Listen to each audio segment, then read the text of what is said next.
এমন একটা দেশে আসছি যে দেশে কেউ কারো হেল্প কেউ করবে না। যে যারই হেল্প করবে তার স্বার্থের বিনিময়ে হেল্প করবে, এমনি এমনি সে তার হেল্প করবে না। অবশ্যই তার স্বার্থ থাকবে অথবা কিছু থাকবে। ধরেন যে আপনি স্টুডেন্ট ভিসায় আসছেন, আপনার এখানে তো বাপদাদা তার অনেকগুলো টাকা দিয়ে আপনাকে পাঠায় নাই, তাই না? হ্যাঁ, আপনি আসার সময় একটা মিনিমাম কস্ট দিয়ে তারপর আপনার আসতে হয়েছে, কিন্তু তারপরে এখানে এসে তো আপনার চলাফেরা করা লাগবে, ঠিক আছে? আপনি যদি কারো কাছ থেকে, আমাদের যারা স্টুডেন্ট আছে তাদের তো কাজ করা অবৈধ। তো এখন যদি আপনি যদি চান যে না আমি একটু ড্রাইভিং করবো বা সাপোজ উবার ডোরড্যাশে ডেলিভারি দিব, সেটাও আপনি দিতে পারবেন, সেটাও আপনার জন্য অবৈধ। এখন কারো থেকে যদি আপনি যদি হেল্প চান যে না তার আইডিটা আমি ইউজ করবো, সে আপনার কাছে দিবে না। শুধু তাই না, এখানে প্রত্যেকটা লোকের যদি কোনো যদি স্বার্থ না থাকে তাহলে আপনাকে কখনোই হেল্প করবে না। সবসময় তার স্বার্থ সে আগে দেখবে, যে তার এখানে কোনো লাভ আছে। আপনি যদি তার যদি লাভ যদি না থাকে সে কখনোই আপনার হেল্প করবে না ভাই, সে যেই হোক, ঠিক আছে? কারণ এটা হলো, আমি নিজেই 5 মাস ধরে এখানে আসি, তো আমি নিজেই দেখতেছি এই জিনিসটা। যে আপনি ভাববেন যে একটা লোক আপনার জন্য করতেছে, জাস্ট অতটুকুই আপনার মনে হবে যে না আপনার জন্য, কিন্তু আসলে তা না, এখানেও তার একটা স্বার্থ আছে যার কারণে সে আপনার জন্য করতেছে। এক্স্যাক্টলি এটাই হয় সব জায়গাতে। আমি জানি না অন্যান্য দেশে কী অবস্থা। আপনি বাংলাদেশে থাকেন, বাংলাদেশে যদি আপনাকে যদি কেউ যদি বলে যে না, যে আমার এই হেল্পটা করে দেন বা একটা চাকরি নিয়ে দেন বা একটা কিছু করে দেন, করে দেবে বাংলাদেশের মানুষ, অতটুকু ভালো। কিন্তু এই দেশে আপনার আছে, আপনাকেই করতে হবে, কেউ আপনি কোনো কিছু করতে পারেন। হ্যাঁ, আপনার ফ্যামিলি আছে এখানে অথবা আপনার পরিচিত কেউ আছে, সে আপনার জন্য হেল্প করবে, কিন্তু সবাই আপনার জন্য হেল্প করবে না।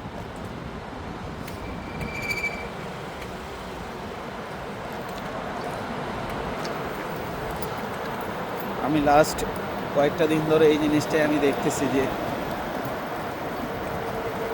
আপনি যদি বিপদে পড়েন, আপনাকে কেউ এখানে কেউ কোনো ধরনের হেল্প করবে না ভাই। আপনার নিজের বিপদ নিজের উদ্ধার করতে হবে, তাছাড়া কেউ আপনাকে হেল্প করবে না। আমি যখন ফার্স্ট ডিসেম্বরের 20 তারিখ আমি যখন ইউএসএতে আসি, তখন আসার পরে আমি তো ইউনিভার্সিটি নিয়ে খুব প্যারাতে ছিলাম। কারণ এই ইউনিভার্সিটির এখানে বাসা ভাড়া পাওয়া, বাসা খোঁজা, তারপরে এমনিতে কোনো আত্মীয় স্বজন না থাকা, এগুলো না থাকলে অনেক প্যারা থাকতে হয়। এই প্যারাটাই আমি প্রথমে ছিলাম। তো এর পরবর্তীতে একটা রুম খুঁজে পাই অনেক কষ্টে। রুম খুঁজে পাওয়ার পরে আমি ওই রুমের মধ্যে উঠে যাই। উঠে যাওয়ার পরে কীভাবে কী করব, রান্নাবান্না কেমনি কী করব, সব কিছু মিলিয়ে ঝিলিয়ে বহুত ঝামেলায় ছিলাম। সো রিসেন্টলি আমার কিছু বড় ভাইয়ের সাথে পরিচিত হয় এই এলাকারই। তো ওনাদের বাড়ি হলো বলতে গেলে আমাদের ঢাকাতেই। তো তখন তাদের সাথে পরিচয় হওয়ার পরেই তারা আমাকে এগুলো সব কিছু বলে, ক্লিয়ার করে যে কেমনি কী করতে হবে, কোথায় গেলে কী পাওয়া যাবে, কেমনি কী করবো। তো সব কিছু তারাই করে। পরবর্তীতে আমি ইউনিভার্সিটি চেঞ্জ করে চলে আসি নিউ ইয়র্কে। তো নিউ ইয়র্কে আসার পর নিউ ইয়র্কে এখন সেটেল হই। এই তো এখন মোটামুটি ভালোই আছে। কিন্তু গত 5-6 মাসে এতটুকু বুঝতে পারছি যে আপনার জন্য আপনারই করতে হবে, অন্য কেউ আপনাকে করে দেবে না, এতটুকু আমি বুঝতে পারছি। সো যারা ইউএসএ আসতে চাচ্ছেন, যেভাবে আসছেন, স্টুডেন্ট বিষয় হোক বা অন্য কোনোভাবেই হোক, যেভাবে আসতে চান, এতটুকু থাকেন যে যদি নিজের আত্মীয় স্বজন থাকে সেটা অন্য হিসাব, আর যদি কেউ যদি না থাকে তাহলে আপনাকে কিন্তু একাই সাফারার হতে হবে। এটা একেবারে 100% সত্য কথা। আত্মীয় স্বজন থাকলে অনেক ভালো, যে আপনি একটু আগে আসেন, আর আত্মীয় স্বজন না থাকলে আপনাকে সাফারার হতে হবে ভাই। এখানে কেউ পরিচিত হেল্প করেন আর অপরিচিত। সো এইটাই। ইউনিভার্সিটি রিলেটেড যদি কোনো সমস্যা হয় তাহলে সেই ক্ষেত্রে ইউনিভার্সিটি আপনাকে যথেষ্ট হেল্প করবে।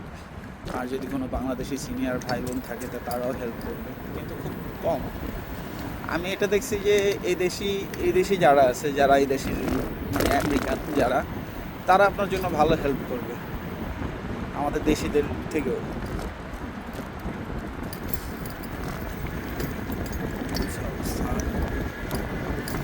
আজকে অবশ্য নিউ ইয়র্কে ভালো ঠান্ডা পড়ছে, কারণ প্রচুর বৃষ্টি হচ্ছে। দিন ধরে, যার কারণে প্রচুর ঠান্ডা।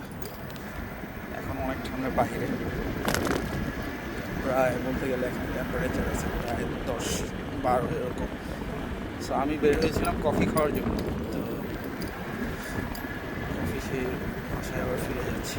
ভাবলাম যে একটু বলি, কারণ আজকে সারাটা দিন আমি একটু প্যারাই ছিলাম, ইউনিভার্সিটি নিয়ে পড়ালেখা নিয়ে, ক্লাস নিয়ে অনেক প্যারাই ছিলাম। তো ক্লাস শেষ করে এখনও বাসায় যাইনি, তো এখন বাসায় যাচ্ছি। বাসায় গিয়ে ফ্রেশ ট্রেশ হয়ে ঘুমার পড়বো। কালকে সকালে আবার অনেকগুলো অ্যাসাইনমেন্ট আছে।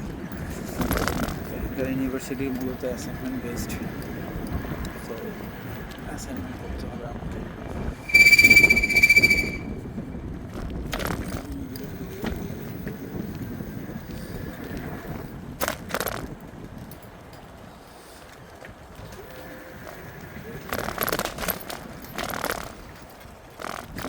বাসায় চলে এসেছি।